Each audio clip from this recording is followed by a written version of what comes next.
Okay. Hello, everybody, and thank you for coming out and watching the Real Short Box live. My name is Donald. Over here to my right is Kevin. Just below me is Darren, and over in the corner right over here is Mr. Fool Killer himself. Oh my goodness. Oh my God, you okay? You okay, Jarrett? Oh my gosh. Yeah, Oh, y'all no. never know what's going to happen on this show. Nope, I think Jarrett just fell. Do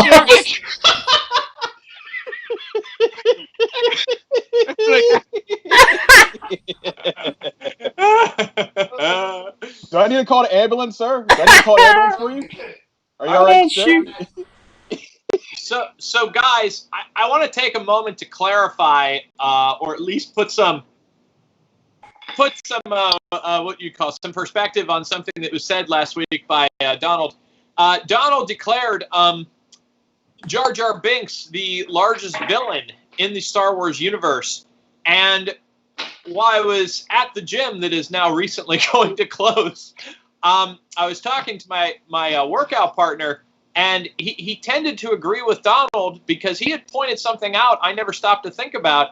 In Attack of the Clones, Kevin, you're the encyclopedia of the prequels, of course. In Attack of the Clones, was Jar Jar not the deciding vote to give absolute power to Palpatine? Yes, unfortunately, he was. He did give the absolute power to Chancellor Palpatine. Yeah, and I know there's been a conspiracy theory about that, where people feel, aha, he was in on it the whole time. He's in league with the Dark Lord of the Sith. That would actually make him infinitely cooler. Yeah, it would. It would. There's a redeeming quality he has yet to have. Would you tell that to his face? If he had a real face, sure. You continue to ask this question, Kevin, yet we continue to answer it the same way. No. Donald, on Saturday, I finally got him where he said, you know what? No, I wouldn't tell it to his face. There was a particular, I can't remember, who was it I mentioned to you? Would you tell it to his face? It's Vladimir Putin, Kevin. Oh, yeah, Vladimir Putin. That's what it was, Vladimir Putin. He said something about Vladimir Putin. Yeah. And I said, would you tell Vladimir Putin that to his face? Like, you know what? In this case, no, I would not. Now, are we talking about, regular Vladimir Putin or shirtless on top of his horse? Either one. Either one Donald would not mess with. No. KGB Putin, President, Russia Putin, Mafia Putin, whatever Putin. Putin on horseback. Putin on a red, whatever. Do whatever. He ain't messing with Putin. Nope. I ain't messing around. Exactly. We'll let other people take care of that. So yeah, that was a fascinating thing I never stopped to think about, because sometimes, we are brilliant. We know we're discussing, but little details can slide right by. And because I have not watched Attack of the Clones more than probably twice, and I'll say I hated it less the second time, I never stopped to remember that Jar Jar Binks, who was robbed of more significance in this film, was the deciding vote. And without that deciding vote, where would the franchise have gone? Right. It's funny. Attack of the Clones was my least favorite Star Wars movie until The Last Jedi. Oh yeah, that's well documented. Wasn't there some controversy with that movie? Some fans were not happy with it, right? Yes, they desecrated the character of Luke Skywalker. They elevated the character of Leia a little too much as we love Leia. And some character named Admiral Holdo, who wore like an evening gown, is somehow giving orders, and I couldn't take her seriously. And they killed off our boy Admiral Akbar unceremoniously. Yeah. And I have word from some inside quote unquote sources from that Last Jedi film that apparently the script was approved after one draft. I heard the same thing too. Okay. That was basically the first draft. Yes. Now, I hate this. You know what? I believe it. That sure read like and sound like a first draft. Donald could have wrote a better script. I could have wrote a better script. Jarrett, in his sleep with his little baby, could have wrote a better script. And the biggest problem that I noticed with that, at least from writing scripts and seeing this, is that the transitions, forget all the content at this point, the transitions were way off. They were very rushed and bizarre, in my view. But, Rian Johnson and company, they think it's a work of genius. Kathleen Kennedy and all the kiss-ass writers who gave us so much praise. Are Disney going to work of with him again, though? Well, not the Star Wars people, but he's still going to get work. I mean, you had that movie I heard was pretty good, supposedly. What the Something Out, Inside Out, something like that. Knives Out, thank you. Supposedly that was good. I have no idea. No rewatchability to it. Okay, because people are praising that like that was like, the second coming. Yeah. Actually, the more talented of the duo is Rian Johnson's significant other. Who's that? Her name's Karina Longworth. She does this amazing podcast called You Must Remember This about like all early Hollywood and all the debauchery and everything. Really? Yeah, it's nice. Really good. Okay, so I think we're good to go here. I've got everything posted for us, guys. We're always good to go, Donald. Excellent. Good. Good to go here. So we can send the word out? Yep. We can send the word out. So you are indeed confirming that the bird is the word. Yes. Bird. Absolutely, it's the word. The bird is the word. I'm getting Palookas here. Get Enrique. For some reason, off air we were talking about the guy who actually dressed as a superhero, Phoenix Jones. Oh yeah, I remember him. So January 9th, 2020, he was arrested for selling MDMA to an undercover cop, and he also had 4 grams of cocaine on him as well. Now that is not good. Our hero that is a superhero fall from grace. Yeah, you're not kidding. Good for him. Yeah. Good for him. Sure. I don't know if you guys, I don't want to put anyone on the spot here, but a mutual friend of ours, we'll just call him Rob, is apparently, he told me months ago that I was going to be invited to an event where we will be watching Commando and I allegedly will be making sweet and sour chicken. Naturally. You don't say.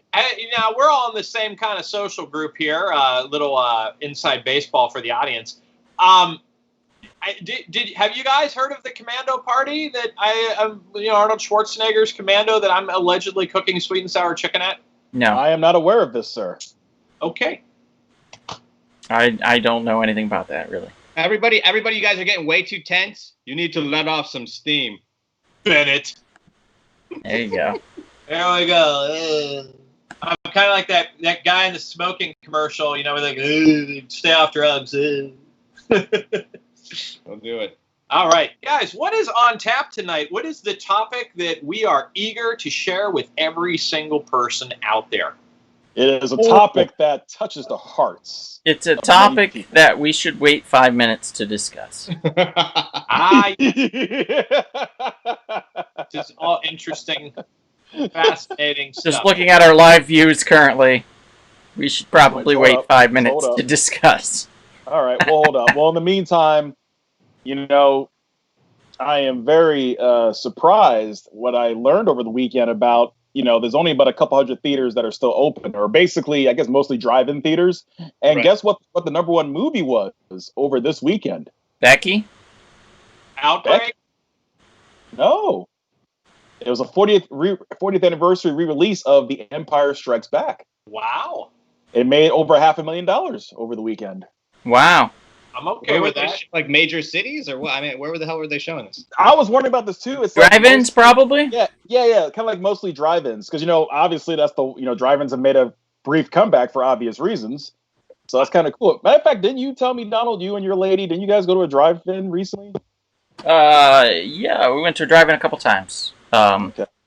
Yeah, a couple times. I know that Walmart allegedly is converting 160 of their parking lots to drive-ins. I heard about that. I heard about that too. Because for those of you who live anywhere other than like Los Angeles or San Francisco, just so you know, there are some Walmarts with some tremendously large parking lots in other parts of the country. If you did not know. And when I say tremendous size, I'm talking about thousands of acres, folks. Multiple football stadiums. So, speaking of football, I just heard that the Redskins are dropping their name after 90 years. Which made me think, did the Indians already drop their name? No! They're still the Cleveland Indians? For now. And the Braves, too. The Braves will not touch their name. They said we will not touch our name. The Chicago Blackhawks of the NHL will not touch their name. Blackhawks is different because that's actually the name of a tribe, so there's nothing to be offensive with that. Just like the Florida State Seminoles. The only thing that's offensive about the Indians, according to everybody, is the logo. Chief Wahoo? Yeah. Which is interesting because he was originally yellow, and then they made him red later. Which is weird. So if the issue was with the color, I would just change him back to yellow and whatever. But I think they see him as a caricature, making fun of Native Americans. So I don't know, all the specifics about it. Honestly, I love Chief Wahoo. I'm a fan of the logo. I'm a fan of Major League. Yeah. Which one? I mean, first or second? The first. All of them. Not the third.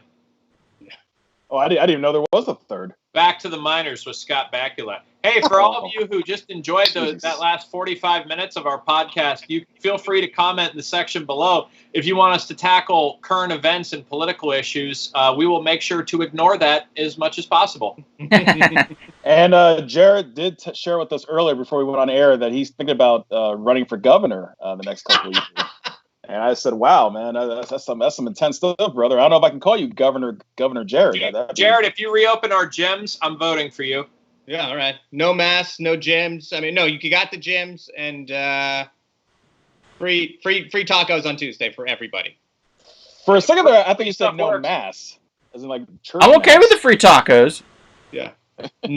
I can find that. And a free church mass. Yes. A free church mass. Yes. Yeah. Oh man. Yeah. So I was kind of looking through here. Did you guys see the Justice League Dark animation film? The newest one? I saw the first one. Yeah. I have these are some really cool voiceovers here, especially because you have the Justice League with Dark.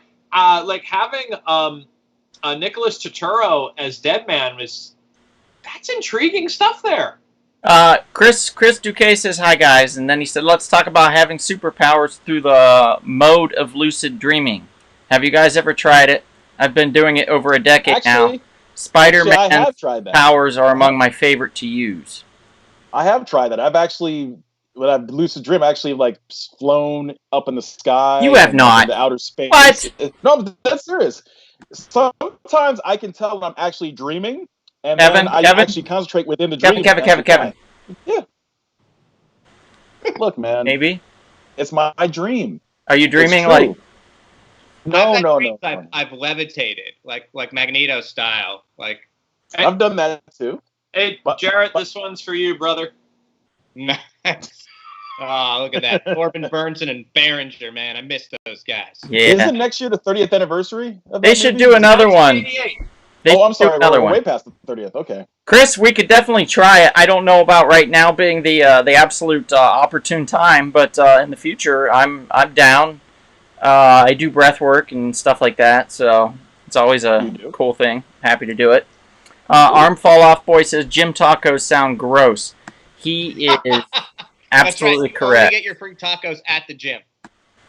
I will not be eating gym tacos either, or Jim's tacos, if Jim Hopsmaster ever happens to stumble upon one of these live podcasts and actually watch them. Governor Jarrett, I guess you can't do that. No. I'll figure it out. I mean, just whatever voids you can't, solve, Jared, just lie to us. Yeah. Oh, okay. Whatever you guys love, I'm the guy. I'm your man. Can you bring back RC Cola? Yep, I can do that. Kevin, I can do that right now because it never went away. It's actually at your local Bonds. No. Boom, did it. That was me. Okay, Jared. Such power, Jarrett. You know what I really want, Jared? Governor Jarrett, what I really want are the old school McDonald's chocolate chip cookies that came in a white box and they're shaped like quarters. Here we go. They've been gone for 20 Here we years, go again about these cookies. These were the best. I'm also going to give you back at 7-Eleven when they made like the super gulp, which was just like a carton box. And my friends and I would fill it with Slurpee instead of soda, and it weighed like 10 pounds, and we'd just ride our bikes crooked down the street. Chris Duque says not to forget about Diet Right and Trapper Keepers. Yeah, we can do this. Yep, you got it. I'm your guy. I'm down with Trapper Keepers, man. He's right. Trapper Keepers. Hey, out of curiosity, guys, what is the best teenage comedy of all time? American Pie. No, I'm kidding. It's up there though. I'm just gonna go gut. Better Off Dead. We're talking 80s comedy? You can do 90s as well. I think they kind of stop around Superbad. I don't think there's really been any significant ones after that. Yeah, 90s American Pie was probably one of the best ones from the 90s, in my opinion. American Pie is pretty great. I will give him that. Chris says Can't Hardly Wait. That's a good one. I'm going to go with either Overnight Delivery or Trojan War. Okay. And those are both direct-to-video movies from the 90s. One starring Paul Rudd and Reese Witherspoon, and the other starring Jennifer Love Hewitt and Will Friedle, I believe was his name. Yeah, from Boy Meets World. Yeah. I'm going to go with Fast Times at Ridgemont High. In my head, it's the original, and it's still, like, after watching it again last week, I still catch nuances I never noticed before. It's so good, and the fact that you have characters with practically walk-on roles that became significant stars, like Eric Stoltz, Anthony Edwards, Nicolas Cage, Forrest Whitaker. Forrest Whitaker, thank you. And it really dawned on the career of a very underrated actress, Jennifer Jason Leigh. She's solid. She's always good. Yes, very underrated. Phoebe Cates, of course, is a babe still, which is fascinating. And I know you would tell that to her face for sure. No problem whatsoever. Kevin Kline's her husband. He doesn't strike me as a violent man. Well, look, you never know. He was a violent man in X-Men First Class. Sorry, not Kevin Kline. That was Kevin Bacon. Oh, my God. Kevin Kline was an X-Men. Oh, my God. I'm so sorry. You know what? Maybe I am smoking something, Donald. Maybe you're right. On my Kevin actor. Yeah, you know what? We also, with this Justice League Dark here, doing the voice of Clark Kent Superman was Jerry O'Connell, who I met in a restroom. Kids. Yeah. Jerry O'Connell? You met Jerry O'Connell in the restroom? Darren, I don't think we need this conversation to go any further. We'll just stop there. At me and he's like, what's up? And I'm like, hey, man, no disrespect. I'm just not used to talking to people while I'm taking a leak. And he's like, oh, man, yeah, I totally agree. He's a cool cat. Friendly, very I don't want to misjudge this guy. He's actually quite cool. He's very nice. He's been in the game forever. He knows how to treat people. Stand by me. Did you ask him if you guys could go see a dead body? Or she talked about his role in Scream 2. He was good in Scream 2. Hey, Kevin, I know what your knife looks like, by the way, the one that got stolen. So if it ends up in the back of somebody, I can recognize it and identify it easily. Good. Very good. Hey, so, Chris, I've never seen Kids. He says it's really dark. That's not a teen comedy. That's not a comedy. No. It's not a comedy. I remember that. That is the debut of Chloe Sevigny, and the lovely Rosario Dawson. Actually, because we're all around the same age. Back in New York, my first movie theater, that was an unrated film. So I had to guard the theater because you had to be 18 and over to watch it. So it was like a big deal back then. It's the 25th anniversary. It came out in 1995, summer 95. I actually remember this. That's directed by Larry Clark, who also made a film in 2000. It was called Bully with the late Brad Renfro. Film. Yep, Brad Renfro, correct. Larry Clark is definitely a shock master. There's no question. Yeah, he's basically known for making movies about teenagers and sex and drugs and skateboarding. Angsty teenagers. One thing that was crazy about the kids movie is it's you felt bad for Chloe Sevigny's character. You ever see the movie before? Any of you guys? Yeah, I don't remember it. It's so rough. Yeah. Yeah, it's so rough. Just the way her character ends up and where Rosario Dawson's character was going is like, man, that's not fair. That's messed up. But it sent the message. Yeah, I feel extra bad about Chloe Sevigny and the Brown Bunny because it wasn't very good. But don't tell her that. She still defends that movie. Uh-oh, guys. My mom's on here. Everybody say hi to my mom. Hi, Mrs. McKinney. How you doing? Hi, Mom. Hello. Yeah, but I mean, it's just, the Brown Bunny, I remember it's like, oh, this is a controversial film. And I watched it. I'm like, okay, but it's a wannabe art film. They're trying to be artsy. Yeah, I mean, just for me, it's not good. I obviously, working in film and TV, I don't want to be disrespectful to my craft. I just didn't like it. I just didn't like it. I mean, teach their own. Teach their own. Like Sean Penn says in Mystic River, I'll just be honest. I flat out didn't like the guy, okay? It's just, this is how this goes. All right. Boy Clint Eastwood. So, Anthony says hello there, and Chris Turner says, hey, guys. Hey. Oh, we got both Chris's on. Good. Yep. Chris Turner. The two Chris's. Right. Mm-hmm. Coming to a theater near you. The two Chris's. Da, da, da. Boy, that'd be a movie, wouldn't it?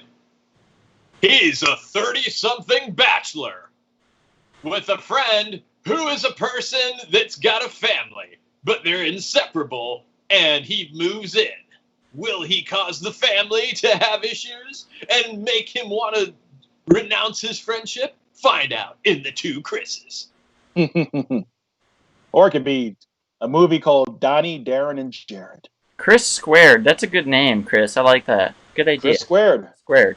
Yeah. Donnie, Darren, and Jarrett take Kevin's hat. So I think we've got enough people here that are active and wanting us to move forward. So let's go ahead with the casting. We were here today to talk about Justice League Dark. Wasn't it announced that HBO Max is getting a series or something?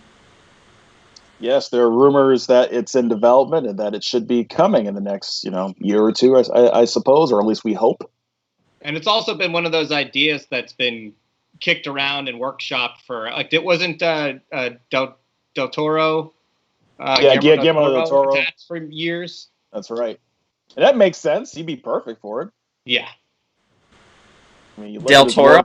Yeah? Yeah. Pan's Labyrinth, Blade 2, the movie that looked like the one he won the Oscar for. It looks Shape like of Water. Shape of Water. It looks like he just did that character too a few weeks ago.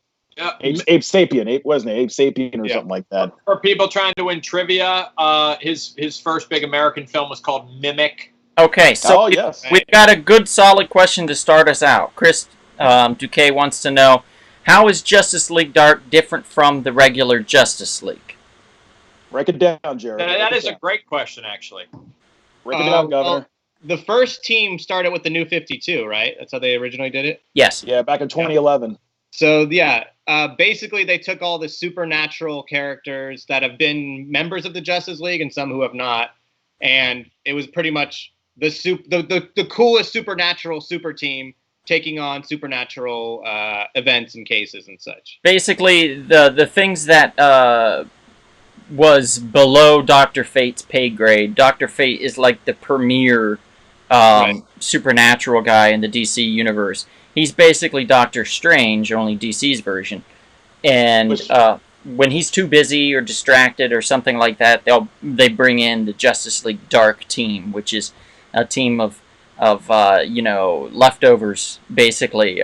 Characters that had trouble keeping their own title for any length of time, put them together in a team book to hopefully get people interested in reading these really, really cool, unique characters. Like, for example, Boston Brand, a.k.a. Deadman, who used to be a circus performer. Like acrobatic. Acrobatic, and was murdered. Like the Graysons. Right, he was murdered, and then he came back as a ghost to solve his murder, bring justice to it, and after that, the spirit that brought him back used him as their divine way of seeking justice for other people that were killed and wrongfully, murdered, I guess. And his I don't know how you can be rightfully he, murdered, but you know what I mean. He couldn't be tangible, but he could possess other people's bodies. which Right. is a cool Yes, power to have. that's a when very you're cool dead. power. And Chris wants to know, does the Justice League Dark ever cross over with the regular Justice League? They have, occasionally, here and there. They try to keep them separate when they can, and that's just because, look, if you're writing a book, and you're writing a book out of all these unique characters, bringing in Superman or Batman can sometimes Too much. water it down a bit. And that sounds kind of crazy, because they're supposed to be the coolest characters to work with, but honestly, when you're working within the DC universe, their strength is in their C and B level characters. You know, they do their best work when they're working with these fringe characters like that. Looks like Jarrett bowed out for a moment. He'll pop back Chris, in. Technical Chris, issue. to add on top of that, there was a Justice League Dark film released in 2017, and Batman, Superman, Wonder Woman, and Green Lantern are all in it. So definitely there is crossover there. We obviously would not prefer that. We think the Justice League Dark has enough there that they don't need those additions. So as long as they're secondary characters, I would speak for the panel and assume it's not that big of a deal. Yeah, here's what they always do, particularly with their animated division, is it has to be a Superman series or Batman, and it's almost always Batman or Batman related. When they did a Suicide Squad movie, they put Batman in it. When they did Justice League Dark, they put Batman in it. They're just putting Batman in everything. At some point, they're probably going to do an Outsiders cartoon, and they're going to put Batman in it. It's just the way it is. Is it on Netflix?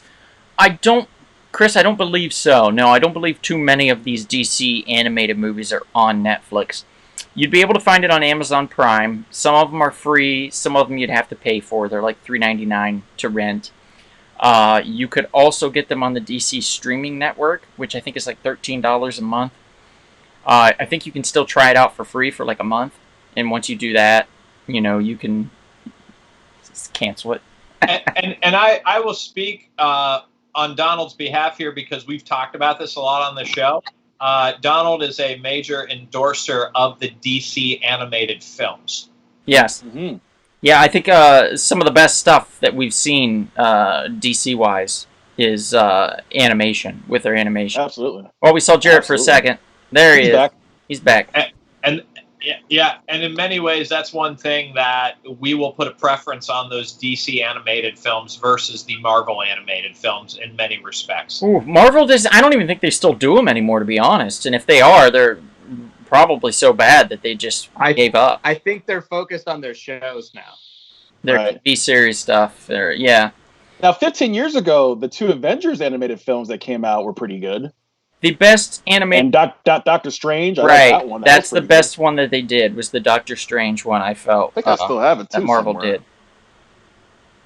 Yeah, is a big fan of Iron Man. You're I right. feel their Iron Man animated films were quite forgettable. Chris Turner says, well, they did have Outsiders in the Young Justice series, and you are correct. The Season 3, I believe, is when they put them in there. I never watched it because I never got through Season 2. When they did that weird time jump thing, I couldn't get behind it. It just lost me, so I never went back, unfortunately. Sammy says, what's up? Hey, Sammy. Sammy, you got a little something on your nose in your picture. A little something on your nose. I don't know. Looks like you got stung by a bee. But hello. Let's see. Arm Fall Off Boy, you can find Justice League Dark on HBO Max. So apparently, Chris, you can also find it on HBO Max. Thanks, Arm Fall Off Boy. We appreciate that. Hope you can find your arms again. There's They'll just fall off. a certain actor that I know, Donald, you are a large fan of, that will be playing Arms Fall Off Boy in a Suicide Squad film. Yeah. Suicide Squad film, yeah. Arm Fall Off Boy is going to be in that. Nathan Fillion's going to be playing him. And one of us here is his stand-in for a particular TV series he does. Yeah. Is that someone by the name of Darren? No, it's actually you, Kevin. I believe it is Darren. Darren is the stand-in for Nathan. It really allows the DP to think very carefully when they're using you to frame. JR says, yo. Amazing.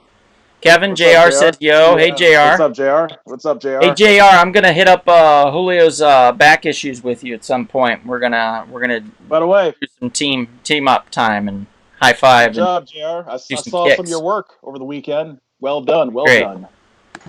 Chris Dusick, blah, blah, blah. Chris Duque says, not pushing to constantly ask questions. Chris, we don't mind at all. Please ask all you want. Would love to hear y'all's opinion on the upcoming Snyder cut of the Justice League. Oh, I'm interested. I'm fascinated. Yeah, I'm I mean, my opinion is basically, I don't see how it could get any worse. I think at this point, Snyder's heard all the opinions of what people didn't like. So he's going to be smart about it, and he's going to try to course correct.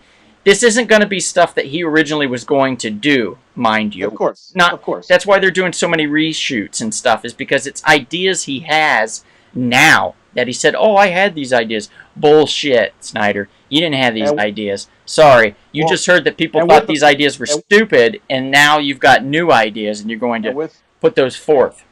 And with the back end of AT&T, he can do what he wants to do some reshoots, and it's basically going to be released as a miniseries. Is it?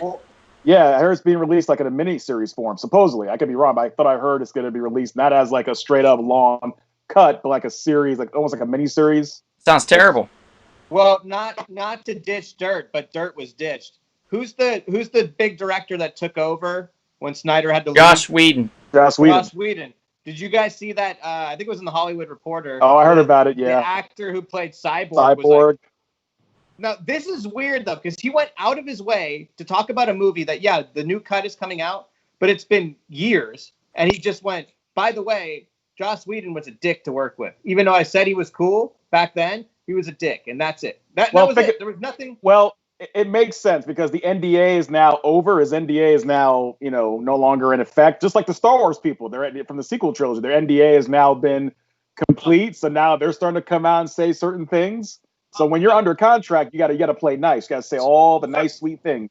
So, Chris, what I want to address to you about Justice League here, I would recommend, if you haven't already, if you really want a good guide of what to expect from the Justice League extension, watch the Batman vs. Superman extended cut. If you watch that, and if you really like what Snyder does in the extended cut of Batman vs. Superman, which, by the way, I know a number of people that really like the extended cut, that should probably give you somewhat of an indicator what you'll get in the Justice League extended cut. Or Green Lanterns. More Green Lanterns. Yeah. Any Green Lanterns would be nice. Darkseid, right? You're going to see Darkseid. Yeah, let's see some Darkseid. And I'd like to take a second to thank Ezra Miller for making the Flash character for movies be even more cursed than it already has been in my lifetime.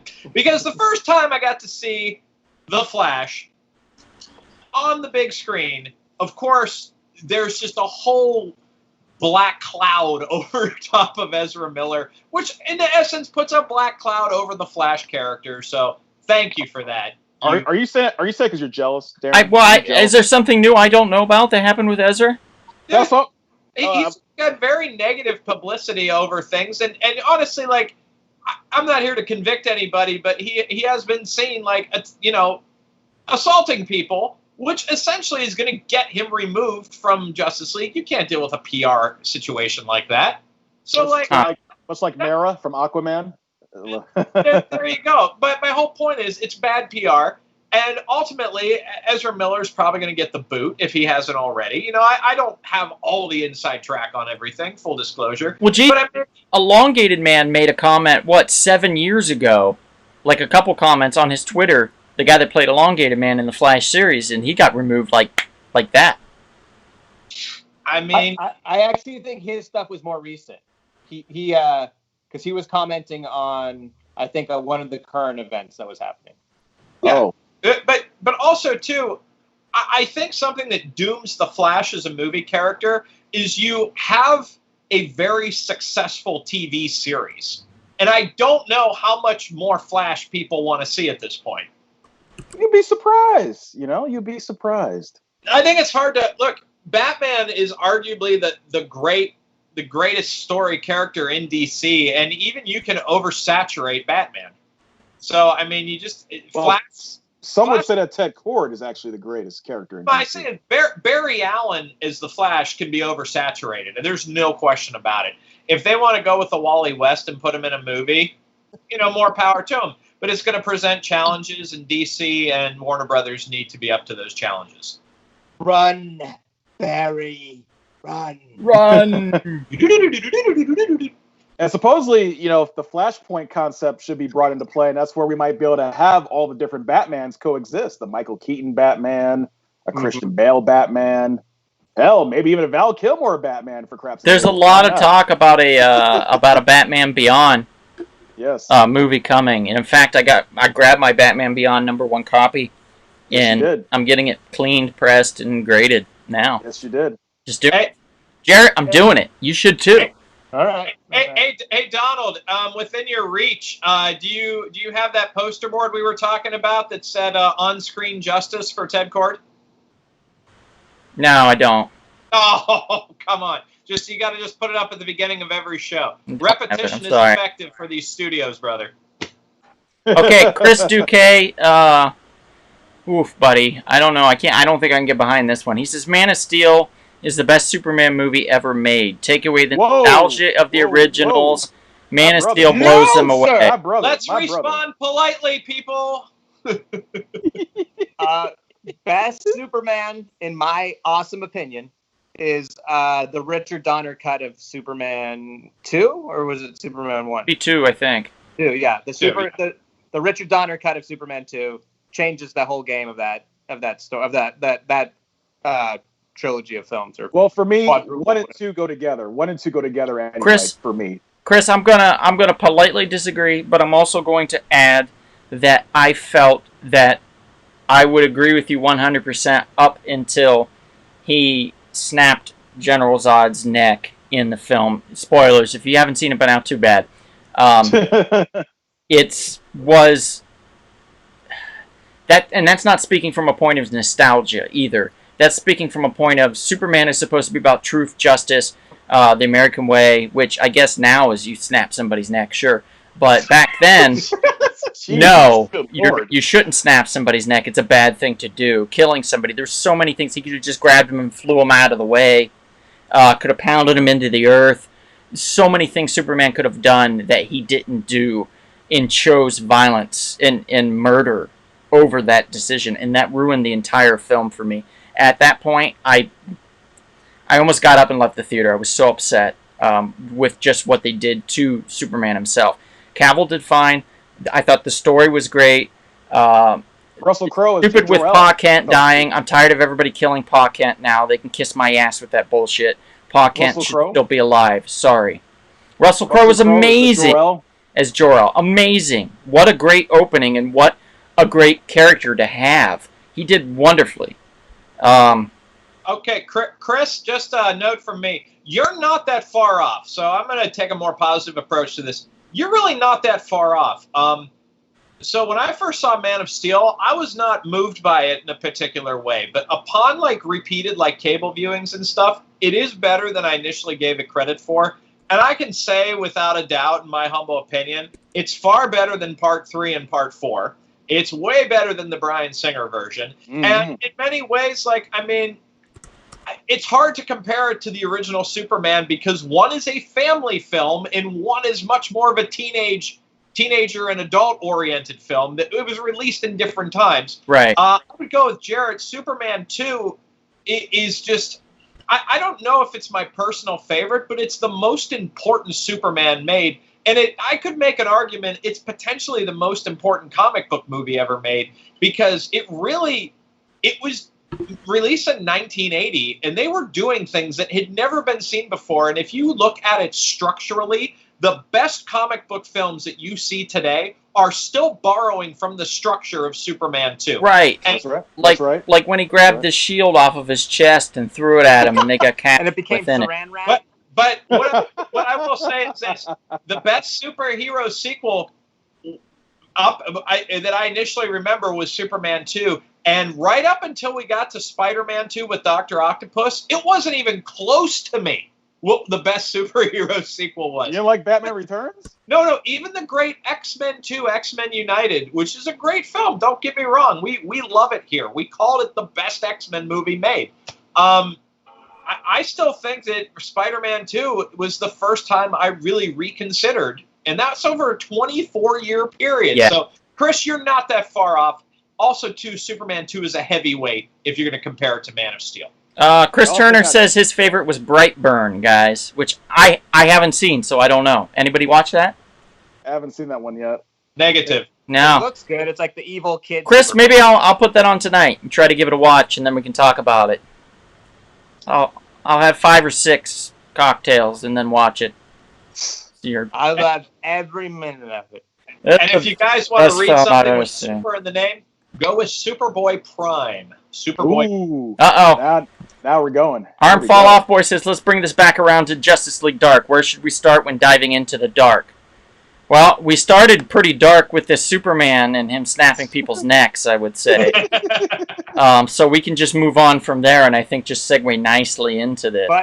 But if he's asking like series wise where you start, the new 52 series was the original Justice League Dark. Okay. Issue 1 is worth a little bit of money literally right issue now. 1, yeah.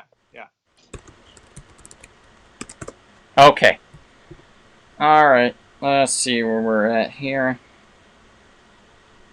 I know everybody. Look, I just want to reassure our audience out there. We have made some casting decisions. Yes, we have, and we'll get right to it here in a second. Let me direct this one simply because I can pull up the images and it makes it a little easier. Perfect. Okay. So give me a moment here. We're going to mention the character first, and then we'll bring up a picture of who we think should be in that. Darren, I did not get your feedback strongly, so I don't really know who you're going to go with, so I don't have images of that. No, that's fine. I honestly, you guys made some very great decisions. I'm going to comment on a couple of them. And just full disclosure, because I love our audience and I don't want to lie to them, Justice League Dark is not in my category of expertise. You guys That's are fair. way more. You guys are way more educated on it. I did see all of our thread today that we spoke of, and I do have some thoughts because it's intriguing stuff that you guys have presented. So Kevin, lean a little bit further to your left. There you go. Now you can be seen. The image is no longer in your face, so everybody can see you. Okay, so we have up on our screen currently, everybody, we have Madame Xanadu. Now, who would like to take this character? Jarrett, Kevin, talk a little bit about Madame Xanadu? Kevin, why don't you take it off, huh? Me? The way. I mean, Madame Xanadu. I can grab it if you want. It's fine. Okay, you go. Madame Xanadu is she is very good within the occult. She's more of a prophesizer.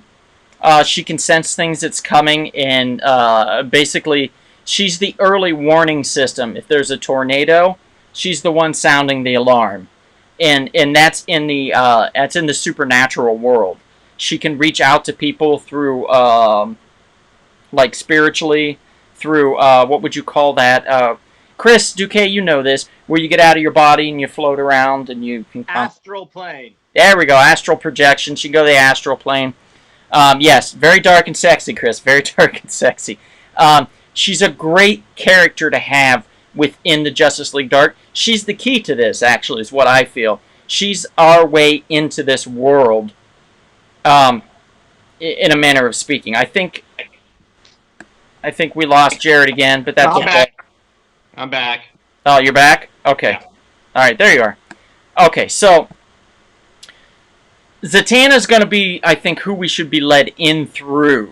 You know, Yeah. a younger Zatanna, we should be led in through her.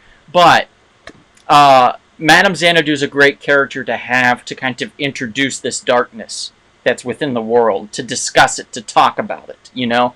Like, Well, and we also talked about a lot about Oracle, Barbara Gordon. Madame Xanadu would be like the Oracle for the supernatural. yeah, very good, very good, Jarrett. Good yeah. point. Good point.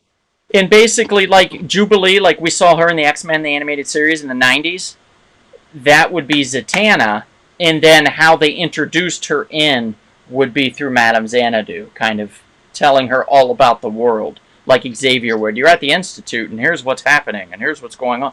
You know, that's... So you have summoning Madam her Xanadu to like her voiceover. tarot reading place, you know, Right. like something like almost very Gremlins in a way, kind of like, you know, the little hidden place where you're going to find the magic secret, and then you feed it after midnight. So you can have her do Right. like the voiceover. Okay, so I'm going to pull up the first casting choice, which I believe was by Kevin, Mr. Kevin over here. Yes. Donald, before you do that, I'd like to ask you a quick question for our prospectors out there. Sure. So, Madam Xanadu's first appearance is Doorway to Nightmare #1. Uh-huh. We have a CGC 9.6 on eBay for $200. Would you find that to be a reasonable price? No, I wouldn't pay it. Yeah, that's insane. That's Okay. a $20 book easy right now. But I will say, gentlemen and everybody listening, if you're a comic book collector, if you're just starting out collecting comic books, just buy comic books that you enjoy reading. Don't try to buy shit for collectability. It's getting you're a millionaire. ridiculous. Unless you're a millionaire. It is getting ridiculous. Jarrett, Kevin, even Darren to some respects, and myself have been collecting for years. I've been collecting for over 30 years now. And thankfully, I'm able to have gotten some of those things back when I was younger. Even earlier, like in the last 15 years when I bought stuff, I was lucky to get it. Because now things are just through the roof. It's insane. It's like the 90s prospecting all over again, but I think worse now, to be honest. Oh, yeah. It's way worse. Yeah. Well, the pricing is way worse because it's completely all over the place. Right. Especially So, the internet. Darren, to answer your question, I think that is highly overpriced. I wouldn't pay it personally, but somebody that's their favorite character to get it a 9.6 CGC graded, and it's a couple $100 and they want to get it, I would say reach out to that person selling it and say, hey, can you do $150? And see if you can get it for that. And I wouldn't even want to pay that if it was me. In fact, Jarrett, didn't I get you that recently? Wasn't that one of them that First, that one and issue 1 of like her solo series. Right. So I picked up Jarrett those two for about, I think I got them both for about $30, if I recall. And that was like a special around Christmas time treat because it was, Jarrett and I do this thing where we buy each other a first appearance of a comic book character once a month. And we don't tell them what it is, and we just send it to the other person as a surprise. It's really nice. It's a fun little thing to get in the mail. It's exciting, especially if you don't know. And then like, oh, go look it up. And you have to go look it up, and then you find out who it is the first appearance of. And it's like, oh, wow, this is really cool. Or, Jesus, I've never heard of this character in my life, but this character is truly awesome. We're still finding out about stuff in comic books, and we've been doing this most of our lives. So that's the great thing. So, Madam Xanadu, Kevin, you brought up Emmy Rossum. Yes. And she's from Shameless fame, if I recall. Yes. And from a reboot of Phantom of the Opera from the mid-2000s. That is true, with Gerard Butler, correct? Yes, and directed by the late... She's been around. Go ahead, Kevin. Yes, and directed by the late Joel Schumacher. Right, and it was actually really good. Joel Schumacher, very hit or miss with me. But I felt Phantom of the Opera, I thought he did a hell of a job. I really enjoyed it. Enrique says hello, guys. So, hey, Enrique. Hey, Enrique. What's nice up? to see you here, buddy. We're just actually kind of getting rolling with it. So, you're in at a good time. Emmy Rossum. I think she could potentially make a great Madam Xanadu. I think you're right. I would lean her more towards... She's in Mystic River, too. That's Well, true. I would lean her more towards Zatanna if it was me. Just because she's a little bit younger than what I would think for Madame Xanadu. But then again, I think she would do a good job. Don't get me wrong. She's a good actress, and I think she can definitely pull it out. I very much enjoyed her in Shameless and Phantom. But beyond that, and I think she's just wrapped up with Shameless as well. So she's eager to get back into the movie world and show what she can do. You know what she's going to do, actually, and a friend of mine is a writer on this. I knew her name sounded familiar. For those of you who live in L.A., there's kind of the first person who is famous for just being famous, Angeline. Yes. Famous. She put herself, she's a blonde girl with very well endowed, and she put billboards of herself up all over Los Angeles in the 80s, and with her name saying Angeline. She's not an actress as far as I know. She's not like a musician, but she just got famous for being seen. Right. And, they're doing a movie on her, and yeah, she's going to be playing Angeline, so that'll be interesting. Sammy says, "Oh, she's awesome." We're talking about Emmy, and she was amazing in Phantom of the Opera. Sammy, you are very much correct. She is awesome. Thank you, Sammy. And she is great. Well, Donald, I'm going to have to agree with you that she is definitely a little young. The reason I'm not going to write the suggestion off is because sometimes, like, they will make casting choices, and you will just not agree with it until you see it. That was very much me with Robert Downey as Iron Man. I just pictured a younger Tom Selleck, a large person, much taller, more, commanding. Robert's, only about 5'8", but he impressed me. So I don't want to throw Emmy Rossum out yet because I think she can pull it off. Right. Well, she is 33 going on 34, so, she's... Yeah, I mean, she's no spring chicken, don't get me wrong, but she's still a relatively young-looking actor. Yes. Right, young-looking. Yes. Let's see. Sammy says big boobs in the pink car. I think she's still talking about Angelique. Angeline, yeah. Angeline, thank you. Chris 2K says Dragon Ball Z, the movie was absolute trash. Chris Turner says Dragon Ball Z best... he believes that she was also in Dragon Ball Z. And Chris says best series in the history of humans. Hey, man, I'm all about the big declarations. We're about big ideas here. Chris Turner also says that Emmy Rossum, I believe, used to be his regular at Federal Express. Or are we talking about Angeline, Chris? If you can clarify, that would be great. Chris 2K says big boobs, pink car. How could one hate that? Very true. Very true. I'd like to take a moment to thank Chris for bringing some personality into the show we were not expecting. Well, okay, that's why so we love our... Yeah. Jarrett, I believe didn't you have some other choice, or was it who had another choice for Madame Xanadu? Did anybody else have a different choice? Not I. No, I had one for Zatanna, I think. Maybe it was me then. Give me 1 second here. I did have a different choice. Darren, I think you'll like this. Oh. I chose Eva Green. Eva Green. Yeah. Wow. You know what? That's not bad. And Eva Green is a little bit older. I think she's around 40 now at this point. Yeah. She's got the age and she's got the look. In fact, if I had never known that the comic book came out as early as it did, I would swear that they crafted the book around her figure. And she's also a great actress. She'd bring like some wisdom to the role. I can see that. That could work. I'm looking at it right now. I would solid.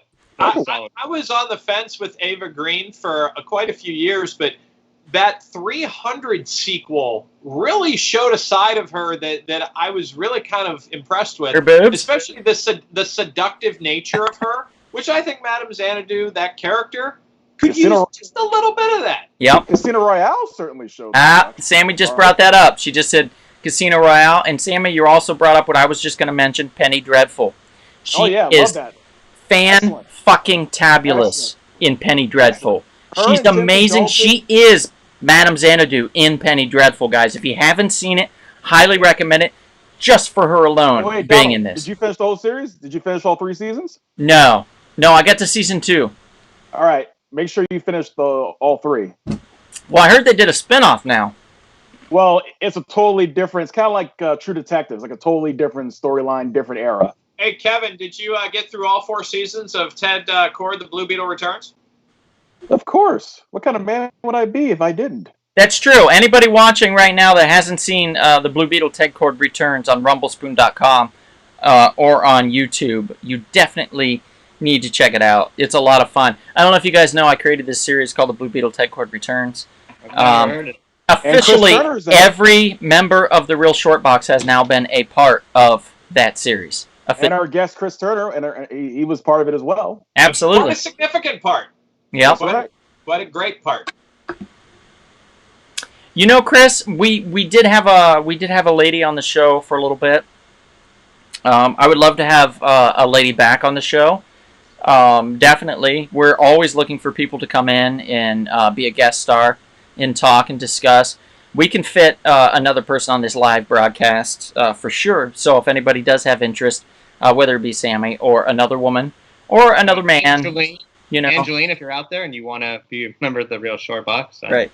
Eva Green, Eva Green, if you would like to come and be interviewed by us. Actually, Eva Green, if you would like to come to any of our locations in person, and you can sit next to us. Wear a mask. That way, right? That way we don't have another screen up and save on the space. That would be great, particularly for Kevin.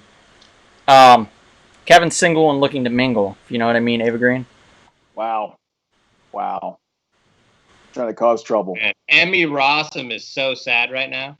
Yes, Chris, you have boobs. That does count. So, oh, that's right. Chris does want to be a guest on here, and I absolutely invited him, and I told him he is more than welcome to be one. We just got to come up with the right discussion to have, and then we can do it, absolutely. Well, I think Chris should be a part. We're talking Chris 2K, correct? We're talking Chris Turner. Oh, Chris Turner. Okay, well, if Chris 2K wanted to be a guest, he could be a member of part 1 of our 75 episode broadcast series of ArcLight, The Golden Years. Ah, there we go. Yeah, the golden years, yeah. All right. Okay, so I'm going to pull up our next character. Give me one moment for that. It's going to be a good one, guys. It's going to be a good one. It's always a good one. Okay. I'm going to go with Mitch Shelley, a.k.a. Resurrection Man. Now, Yes. does anybody want to break down this character? He's one of my favorites, but anybody else want to take him? I'll take him. All right. Go for it, Kevin. Mitch Shelley has a very interesting backstory. He has some really cool powers. You know, if I recall, he was in a lab when he died, and every time he dies, he comes back with a different power, a different ability, essentially. So let's say he gets burnt up or something, and he comes back, that won't affect him anymore. You have to kill him in a different way. It'll be like the Thing or something like that. It'll look like some rock guy or something like that. Yeah. But no matter what happens, he keeps coming back. Now, one thing I wasn't aware of, and this sucks, I guess it still hurts him no matter what when he dies. He still feels the pain, but however, whenever he comes back, he'll have a different ability. So you could even like disintegrate his body, and that's okay. He'll still come back in some form. Now there was in the original series, was it late 90s, the first Resurrection Man? But by Lanning and yeah, well they did both of them. They did both of them. But the original Resurrection Man series was within the DC universe pre-New 52, and then they rebooted him. But it only ran for like 26, 27 issues. Yeah. But it was great from beginning to end. But there was a particular story where he teams up, Mitch Shelley, the Resurrection Man, teams up with Hitman, who's another big 90s character created by Garth Ennis. And they obviously have their anti-hero, superhero misunderstanding, and then they're going to team up together. And Hitman's like, look, I know you, what's your power right now? And he tells him the power, and it's not really a great power, so he shoots him in the head. And he keeps shooting him in the head until he comes back with like a decent power. And one of the powers, I remember he's like, what can you do? And all of a sudden he just creates these like beautiful like rainbow butterflies in his hand. And then you just see the gunshot and then he's dead again. Yeah, it's great. The 90s is definitely, the 90s series is the better of the two. But the one that they brought, and I was amazed, guys, when they brought this back out in the New 52, I was like, holy shit. Mm-hmm. They remembered this guy existed because I didn't think DC did. Yeah. They'd basically given up on him, and you saw no mention of him aside from some random Supergirl two-parter that they had with him in it, which was strange. Right. But it worked. Honestly, it would make a great television series on like HBO Max, DC Streaming. Especially on Amazon Prime, Netflix, whatever. And Donald, just to throw it out there once again, because people love their prospecting, just looking through the Resurrection Man first appearance, which is Resurrection Man #1. Yep. I almost guarantee you will find a copy for under $10. So the question is, do you jump on it? Yes, Chris 2K, that's a good book to start with if you ever want to read something. Resurrection Man. He dies and comes back, and it's this great mystery and of how he was created and why, and it gets really intricate and very layered. I bought the first run off eBay because I had it and then I got rid of it, but I bought it for like $40 or something. I got a really good deal on it. Yeah. Now, you could probably get the entire thing. If you get Resurrection Man #1, what kind of let's be Jim Cramer on Mad Money. What kind of projection do you see it jumping up to if this series takes off the way that we think it might? Okay, it was a 90s book, don't get me wrong. The first issue, I'm sure they printed a fair amount, a good amount, but probably not nearly as much as they would have something that they knew was going to do really well. Surefire hit. Right. You know? And the first issue had a really cool, tacky, yet awesome hologram on it. Yeah, it had like a little circle with like a little skull or something, like a hologram. It was like a guy like becoming a demon, which had nothing to do with Resurrection Man. But it was... So would you say they printed like 90,000 copies of it? Yes, Chris, Resurrection Man is what it's called. Would you say 90,000 copies, Jarrett, that they would have printed from it? Maybe less. It's Maybe possible. So are we talking like you can see in the near future a $20 book, $30 book, or higher? I'd say 20 to 30. I would say we're talking Ghost level from Ant-Man and the Wasp. Yeah. Okay. So it would jump up to like a $30 book, and the only difference... Nothing too crazy. Here's the thing. Unless you're like the most amazing villain, like unless you're like a Lex Luthor or a Green Goblin, you're a character that's ingratiated himself with the hero, and your like name is synonymous with that hero. Unless that happens, if you're a villain, your book's going to spike and go way up right around the time of a mention of a movie. But right after that, boom, it's going to drop. And it's going to drop because interest is out. People don't care about villains as much as they do about the heroes when it comes to collectability. So, with Resurrection Man, it'll probably stay in that price range around $20 to $30. Ghost went up to about $30. Now it's back down to about a $5 book again. Yeah. Okay, so Mitch Shelley. Jarrett, I think you're the only one that mentioned on the casting. I thought it was a decent casting choice, so I just stuck with it. So let me pull it up here real quick. Yeah, I agree with this choice, too. I remember what he said. It's a good choice. Let me find Well, let me know when he's up, and then... I will let you know momentarily. It's that guy who played... He is officially up on the screen. Kevin, do your usual slide to the left. Gyllenhaal. Now, yes, the guy who played Mysterio. Yeah. Now, the funny thing about Jake Gyllenhaal is, like, I've never been, like, a huge fan of the guy, but then every now and then I don't think he's bad at all, but every now and then he really surprises me, and I just saw, but Nightcrawler. God, yeah. Was really great, and he was a very kind of dark, tormented character in that, and then seeing him play the bad guy in Mysterio, but then also knowing he can play kind of heroic, he can. Charismatic characters. What was that, Darren? What was that movie where it was like a time travel thing almost, and it had to do with a bomb in a van or something, and he was on a train? Oh my God! The source code. Source Code. That was great. Yes. He was like basically a superhero in that. So yeah, he could definitely pull this off. And he can play the hardened victim. He can play the chiseled hero. He can play the grizzled leftover on the side of the street. He's a very versatile actor, so I think I couldn't have... When you said Jake Gyllenhaal, I was like, I'm okay with that. I'm okay with that. I worked on a couple scenes with him in End of Watch, and I will say he definitely is a very focused actor. He takes his craft seriously, and I think he aspires to work to be great, and that in and of itself will allow you to go a lot further, convincing us you're capable.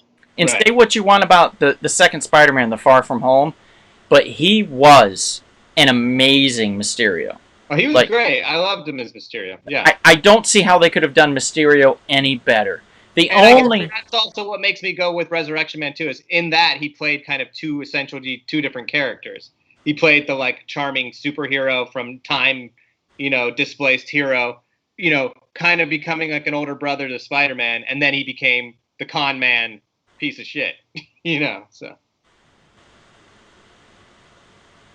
Sorry, there was a noise outside. I thought you It guys. looks like you were actually froze. wrenching Jar He Jar. froze. Yeah. Yeah, Jar Jar Jar just Jar. appeared in the window. He's a thanks a user. Scared the shit out of me. Okay, so Chris says he's excited about the Spawn movie coming out. He did not know that we were going to be talking Spawn at one point. But yeah, Spawn, Todd McFarlane, the creator of it, is directing it, and he did attach Jamie Foxx as the lead. Oh, really? So we'll see where that goes. I haven't heard much about it, to be honest, Chris, but, you never know. Could be good, could be bad. I just know Donald is very partial to John Leguizamo in his role. So He did great. I'm sure whatever choice they have for that character, the Dominator, you are not going to be happy about. Or Violator. Violator, yeah, Violator. Dominator, that's a porn video that I talked to you about a long time ago. It's actually a finishing move by Kevin's favorite WWF wrestler, Farouk. Oh, yes, right. I forgot about that. Kevin, we don't talk wrestling here. That's enough. Good. Okay, guys, we're going to go with one other guy here. Really quick. The quote-unquote leader of the Justice League Dark. We're talking John motherfucking Constantine. Mm-hmm. Very powerful character. Okay, who would like to take this one? Dr. Jarrett? I'll be honest. I don't know a lot about Constantine. It's like he's a paranormal detective, right? Yeah. Yeah. I know he was created by Ennis, right? Garth Ennis, and he originally appeared in Swamp Thing. Yeah, he's like a paranormal detective. He was based off of, I think, Sting was the original idea. He was supposed to look like the Rock. 100%, you are correct. Yeah. I'll take it from here. He's well equipped within the arcane and the occult. He is the premier underdog when it comes to DC occult. He's actually become more popular than Dr. Fate, and almost as popular as Doctor Strange, believe it or not. Yeah. He's well known within the DC universe. In fact, they just keep putting him as a leader of teams. He is very popular in the television world due to Legends of Tomorrow and the original NBC series Constantine, which only had 9 episodes and then they canceled. I believe it was 9. But the fans went nuts for it. So. Right. It started off a little rough. They actually reshot the pilot with a different lead actress because they didn't like the original, who, honestly, I watched it. I thought she was great. But, okay. So they reshot it with a different lead, which was really odd. And then after that, it just kind of was clunking around here and there. And then at about episode 5, it really started to take off.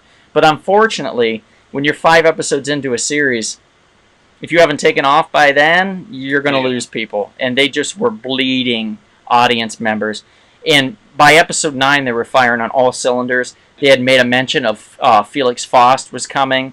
The Spectre? Weren't they building up the Spectre? Dr. Fate was coming. We were going to see a lot of really cool shit, and it just didn't happen. It got canceled.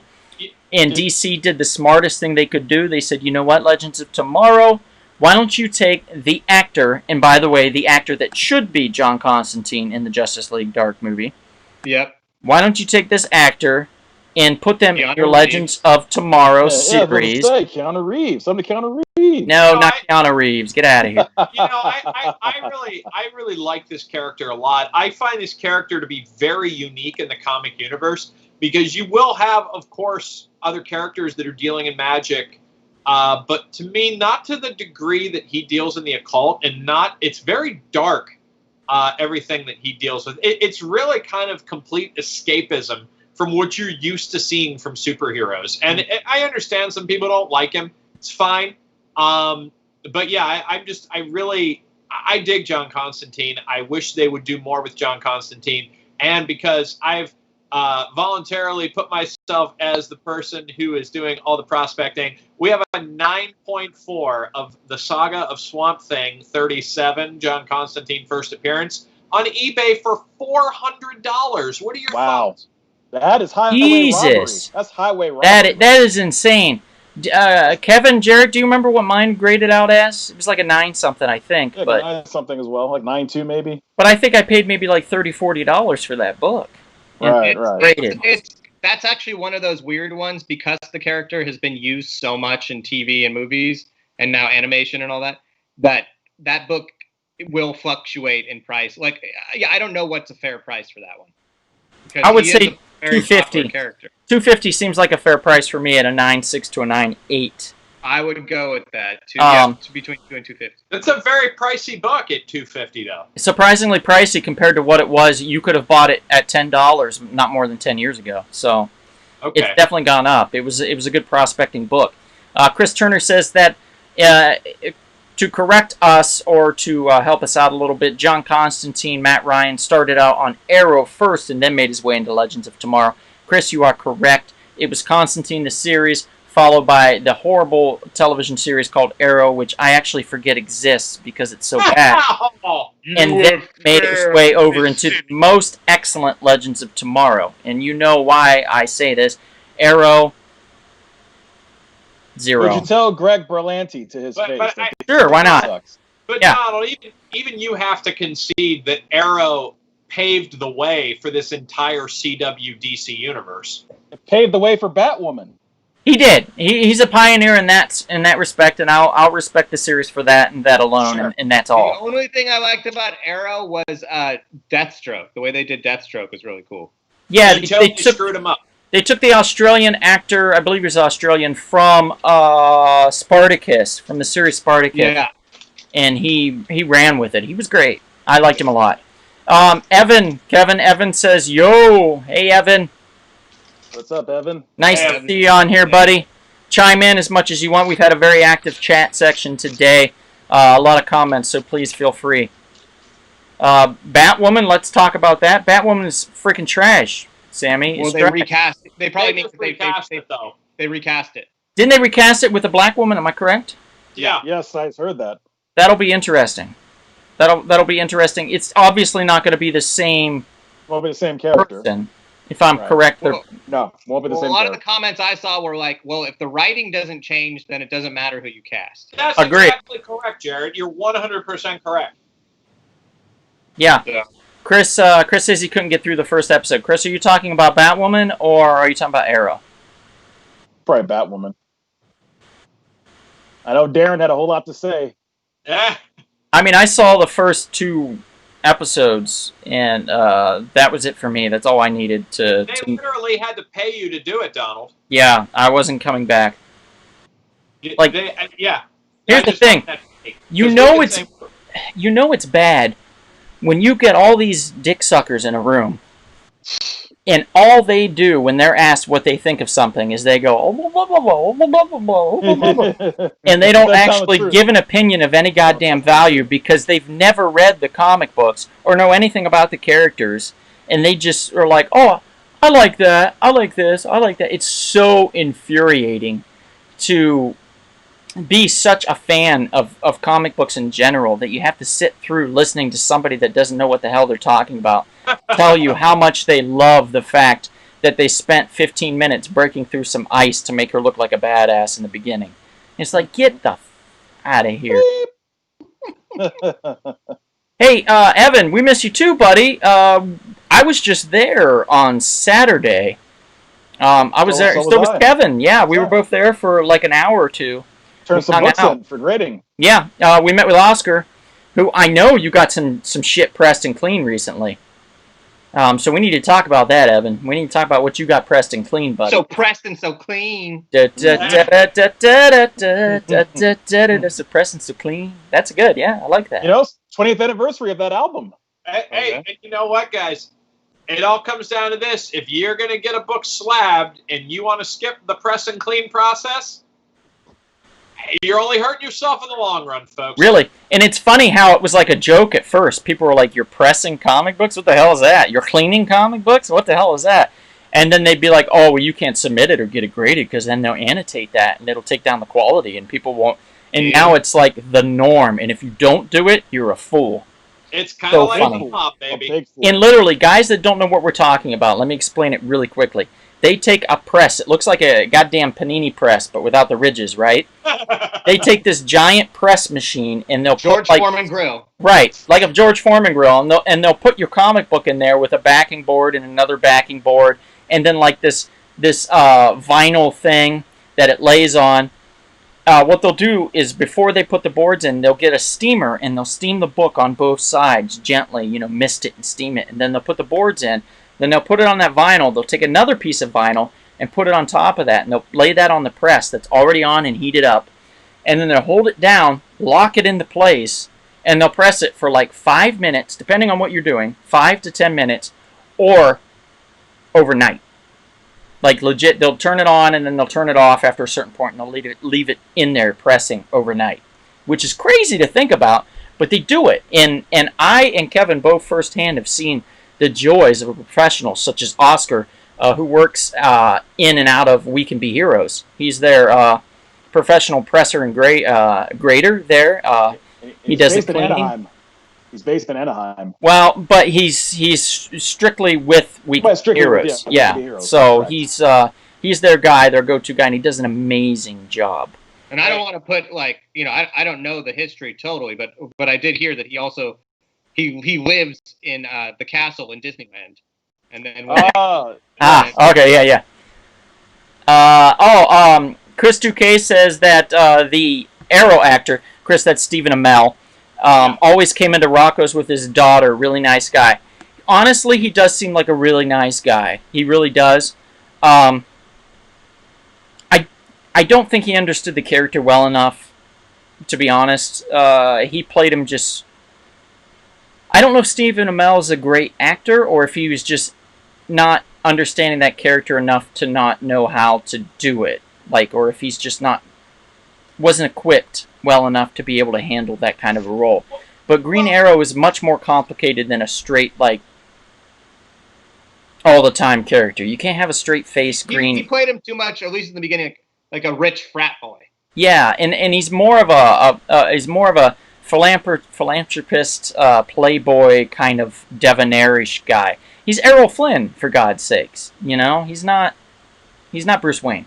No. Well, now in defense of him, and I'm with you, I'm not a big fan of that show, but you do have a lot of producers in your ear, and it's very obvious the CW is branding a very specific type of series they want to see, especially now that they're integrating every universe in with every other universe.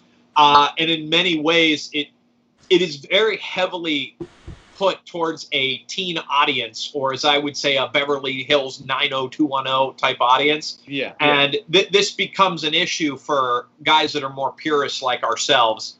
But you just have to accept it is what it is, and this is what the bean counters over there right. is going to That's get fair. the ratings. Hey, Chris Duque, you said you'd always make him vodka tonic so he hung out with his kid. That's really cool. Do you remember, Chris, or any of you guys, he came out with a movie with his brother that I think they kickstarted, and it's out on Netflix now. My roommate saw it. He said it was quite excellent. I can't remember the name of it, though. If anybody remembers the name, let me know. They play like superheroes, kind of. Yeah. Right? Or Yeah. Kind of and I heard it was very good. So, Darren, you're probably correct there. If it was very good, then he would have done a good job. Absolutely. His brother is actually really good on that Upload show too. I didn't think I'd really be into that, but yeah, I haven't seen that, but I heard really good. It's really good. Evan says he just missed us on Saturday. Sorry, Evan. Enrique says, "Yep, I feel the same about the yes people, aka dick suckers." Thank you, Enrique, for agreeing. Evan says he got 20 books graded. Good Lord, Evan. Chris Duque says, Kevin loved the Star Wars green screen backdrop. I forgot the name, but I've seen a preview. I'll check it out, says Chris Duque on that movie. Chris, yeah, I think you'd like it too. I've heard really good things. Yeah, I had a backdrop, guys, and for some reason when I switch from... Jesus, Jarrett. When I switch from Skype, which is what works with our Ecamm program, when I switch it from there to Ecamm, it takes away my backdrop. But my backdrop was Jar Binks. Funny enough, but it is no longer that. It is on Skype still right now, but in Ecamm it's nothing because it doesn't allow me as the host to transfer a backdrop over, which is Kind of injustice. Kind of bullshit, right? I think I should like ask for a refund. Okay, Chris Turner picked it out. He said the movie is called Code 8. Thank you, Chris. So to bring it back around real quick, Constantine. I mentioned Matt Ryan. Jarrett, you had mentioned Nick Nolte, which I hope was a joke. And I did bring up one other person.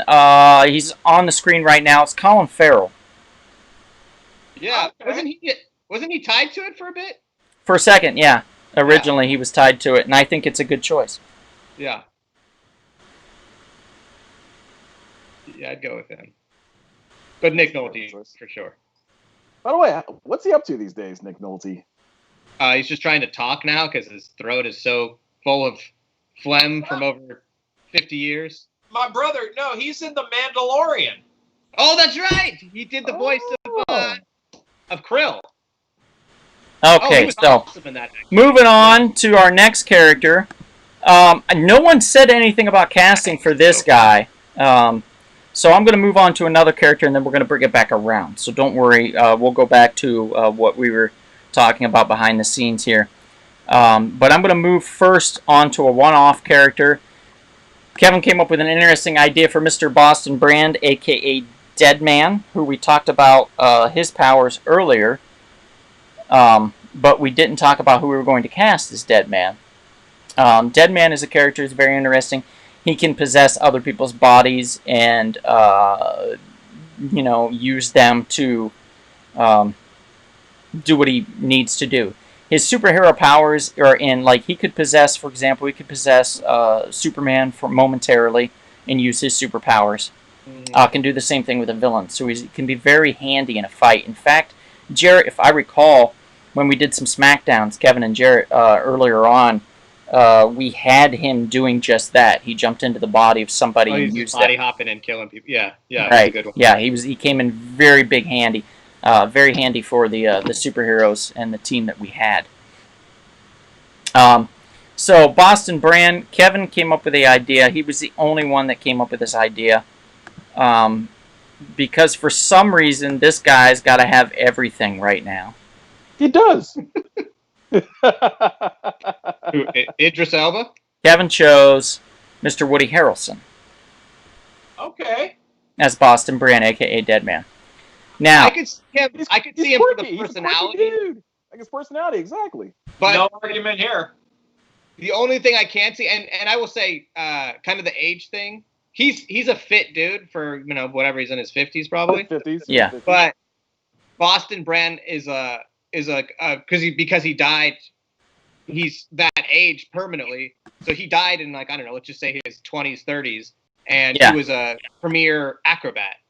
So I have a hard time seeing visually Harrelson as like an acrobat. But I definitely think he could do the personality if they kind of left that part out. I've got an interesting choice, and Jarrett, it's even worse than if we're talking about age. I'm thinking of a very not-so-young Nicolas Cage. Once again, personality would kill it. Yeah. And I'm okay with them saying he's a down-on-his-luck, old-time, used to be the best acrobat in the world, now phoning it in, and they're like, why are you still doing it? And then he gets killed. I'm okay with that story, too. I'm okay with that as long as they just don't have him with a paunch or something like that. Like, he looks like, at least they he gets back in shape a little bit. I just think that Nicolas Cage needs a little more credit than what he's been given recently as far as his acting capability and his scope and range. I think he could do it. I like Nick Cage with some TRT. Yeah. Sammy says, ha ha ha, dear sweet lord. So I think she agrees with me. Well, look, I mean, the simple fact of the matter is Nick Cage is going to be doing National Treasure 3. I think that's a very good move for him business-wise, and it could honestly get him a little revival. Yep, absolutely. Okay, we're going to move on. Next character. Zatanna,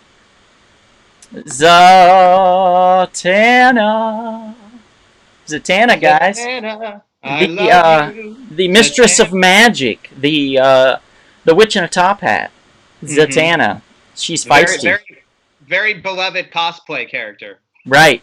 And if you have not, Darren, since you're doing prospecting, why don't you look up the first Zatanna, which is Hawkman number 4, and tell me what you're seeing.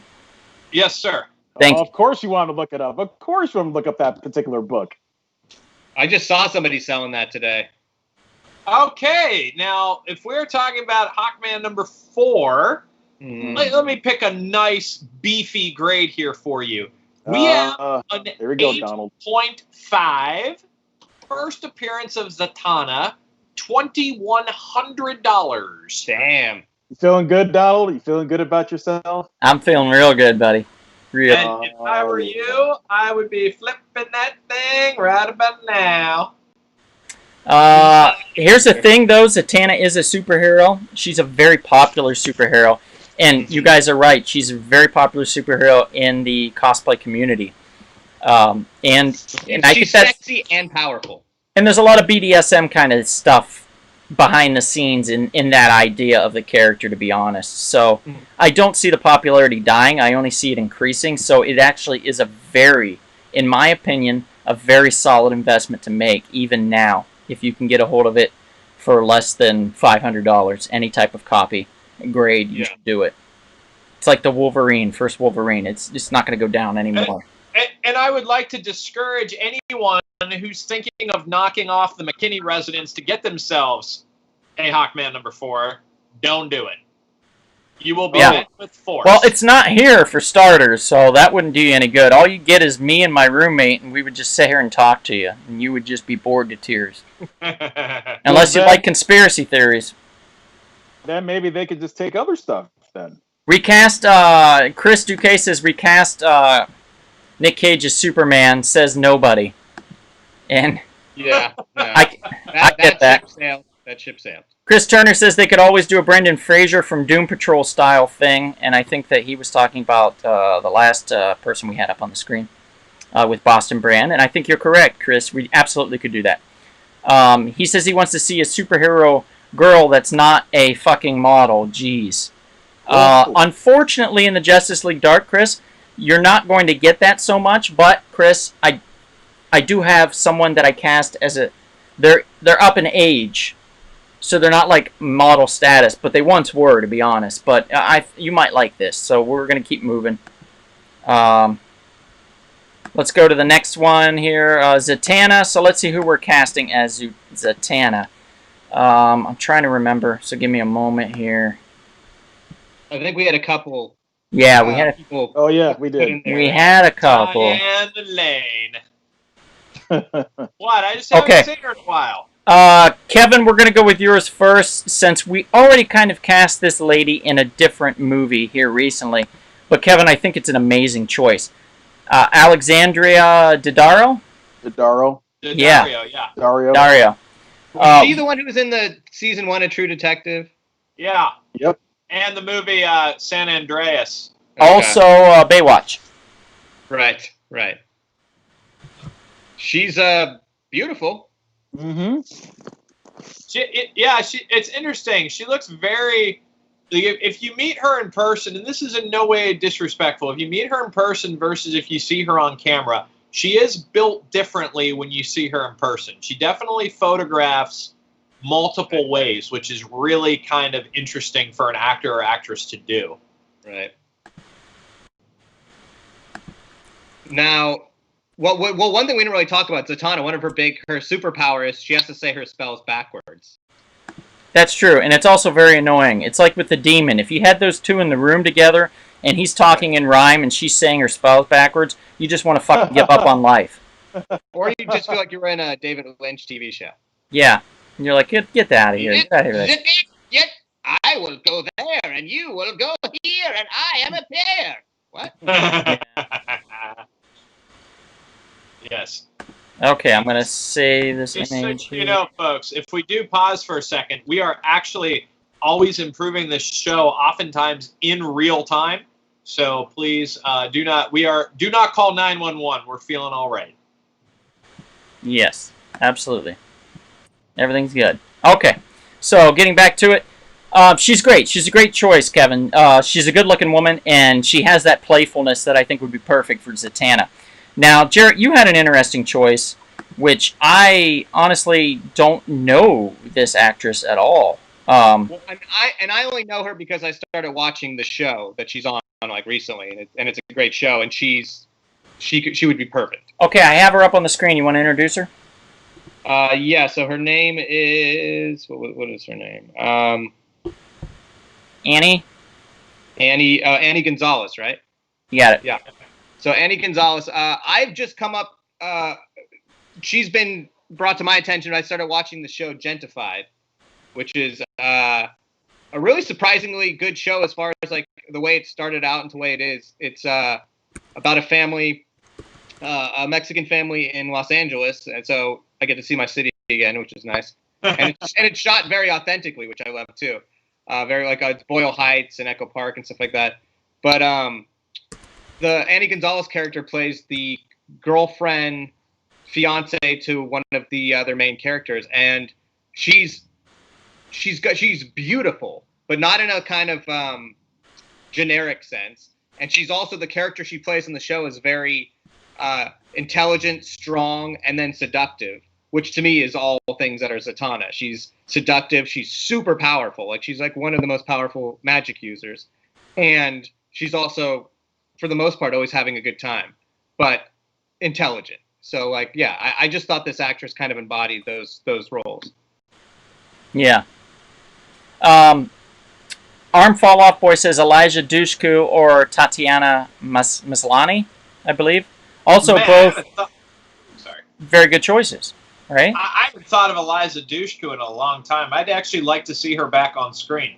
I'd like to see her back on screen, not in that role, but I'd like to see her back on screen. I think she's a bit too old, actually, to play the part right now. Plus, Shocking, did she right? get a lawsuit recently from some kind of harassment? Probably. So Chris Duque says that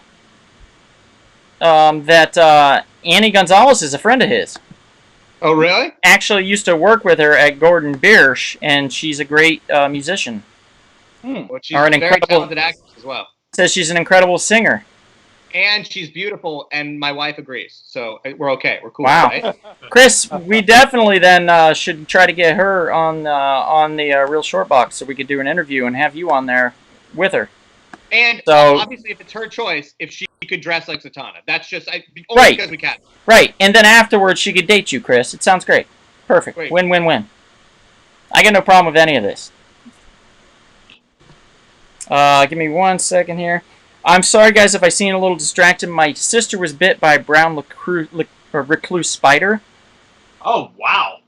So I'm just texting her back and forth to see how she's doing and that she's okay and stuff. So Is if she I'm okay? back and forth, she's okay. She's on a lot of antibiotics right now. Okay. She caught it within the first 48 hours, and she's on 4 antibiotics for 10 days. Jeez. Which is good because you have to be able to stop the necrosing, I believe that's the correct term, of the skin tissue and the muscle in her leg. It was right on the front shin of her leg. And only because we're the podcast we are, I have to ask: has she gotten any spider powers or anything? Not yet, not yet, but it's definitely within the wheelhouse. I think it's possible that could happen. Okay. That could happen. Because crawling walls and crawling buildings, then we know that she got the If we hear your sister going, woohoo!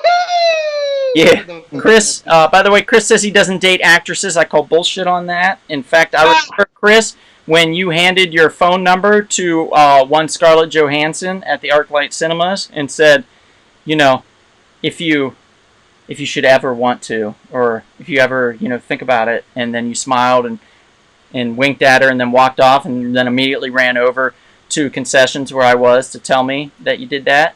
So, yeah, you don't date actresses? I call bullshit on that. I mean, Chris, you're among friends here. You don't have to lie to our faces. Right.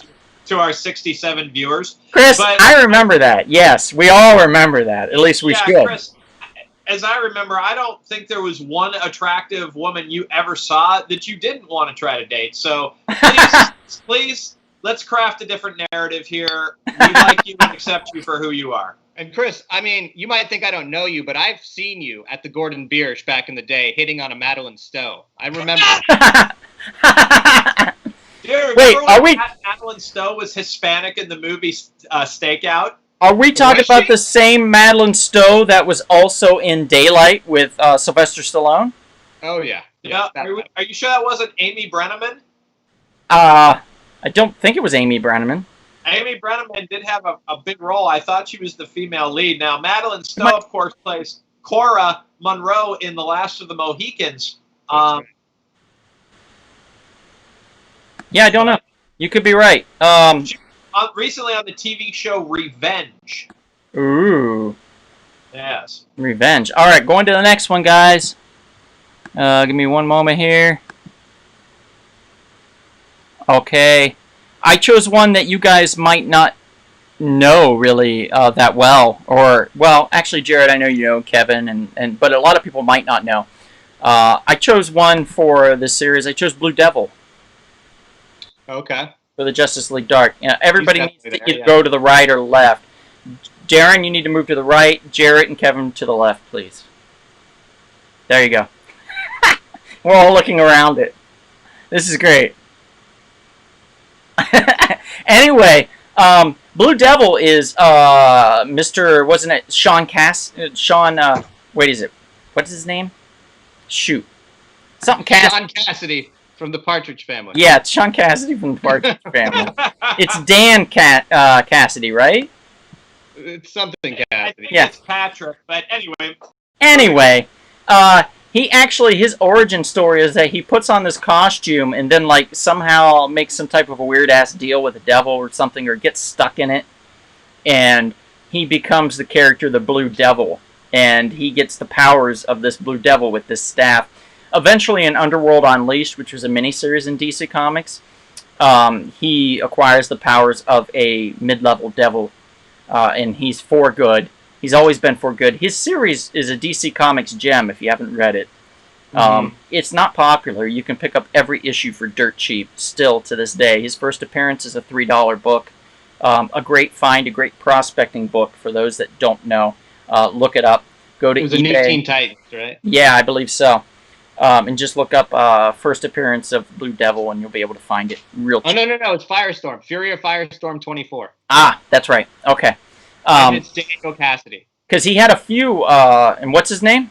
Daniel. That's right, Daniel Cassidy. So basically, I cast somebody unique. I thought, this is a story where we don't have that many...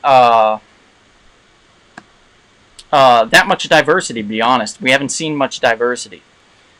So I wanted to go with somebody that I thought could make this a little more unique and a little more diverse. And I went with Aldous Hodge, who's up on the screen right now.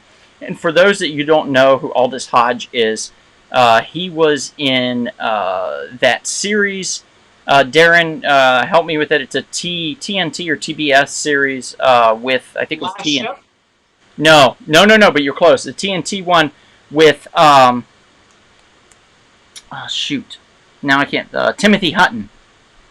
Oh gosh, I know which one you're talking about. Right. I actually have his thing up here, right? Leverage. Leverage, thank you.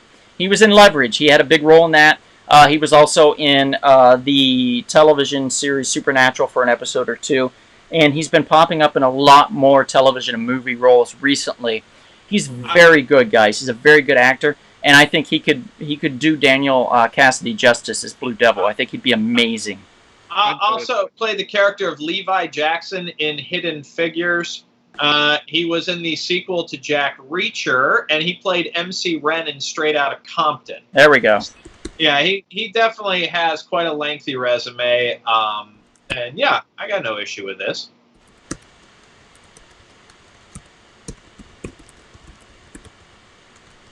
Who are we going with next? All right, moving on. Sorry, just responding. Chris thought maybe Michael B. Jordan. I responded with, I thought about that, but went with Aldous instead, as he needs to be more known. He's just an amazing actor. Also, too, my biggest issue with Michael B. Jordan is the fact that his the amount of people requesting to work with Michael B. Jordan at this point is backed up pretty significantly.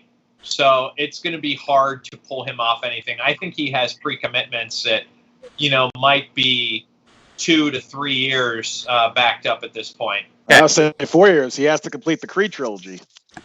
Real quick, yes, Chris Turner, you're right. It was one of the best episodes of Black Mirror as well. Aldous was in that too.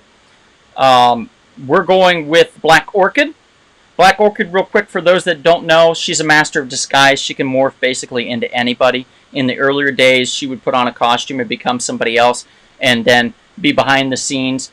At the end, she would say, "That person's the killer, and I was this professor dude the whole time, and you never knew." That kind of stuff. So just a really great character. I don't have an image. Like reverse Scooby-Doo. Right, and unfortunately, I did get away with it. I don't have an image of the person that I cast, but I did cast Michelle Pfeiffer. Oh, I love Michelle Pfeiffer. And my reasoning behind that is, again, we have a lot of young actors. I would like to see somebody that's a little older, that has a little more experience, and that also can bring in an older crowd that says, "Oh, hey, I know Michelle Pfeiffer. I love her. She was in this, and this when I was younger." Yeah. So I think it's great appeal for her. Also, she's high off the Ant-Man and the Wasp from being known in that, so she's not far off from the superhero realm. And also, she can morph to look like anybody, so it's easy. You cast her, if and then you can just change her into anybody along the way. And it's just a really genius, I think, idea for anybody to be that character and to be known as this character. It's a really smart character to have in a movie, and particularly in the Justice League Dark series. And for those of you who are a fan of the character or are very interested in the first appearance, CGC graded 9.0 from Adventure Comics number 428 is $225.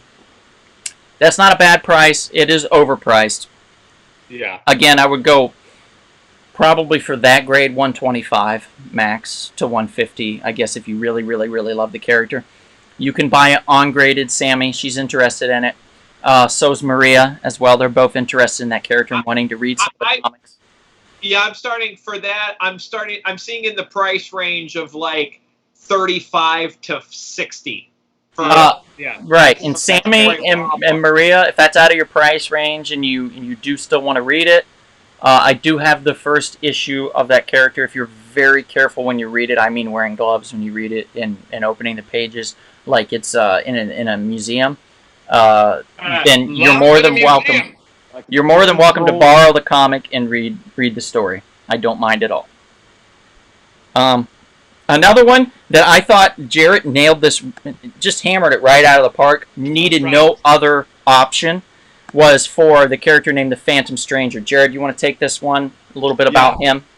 Phantom Stranger is a badass. He's actually been around since the Golden Age, I believe. But his first gettable appearance is a Silver Age book, right? It was in a showcase, something. Phantom Stranger #1, 1952. That's his very first appearance, yeah. Okay. I think, and then there was what was it? Donald, you just found out you had like 3 of them. Isn't that funny? Book. I had it in my book that I needed that issue, and so you helped me find one, and I bought it. Yeah. And it's actually, Jared, it's fine because that's the one that was in the best shape. Okay. And then I found 2 more copies looking through some boxes like about a month later, and I was like, oh shit, like why didn't I mark this off? But to be honest, like one of them is a little wrinkled in parts, and another one has a piece missing in the corner. So I was like, I'm fine that I got a better copy, and now I have 2 copies that when this character takes off some more, I can unload for a nice profit, hopefully. Yeah, and it's a great book. The character himself is to me, he always looked like a mix between the Phantom of the Opera and then like a film noir character.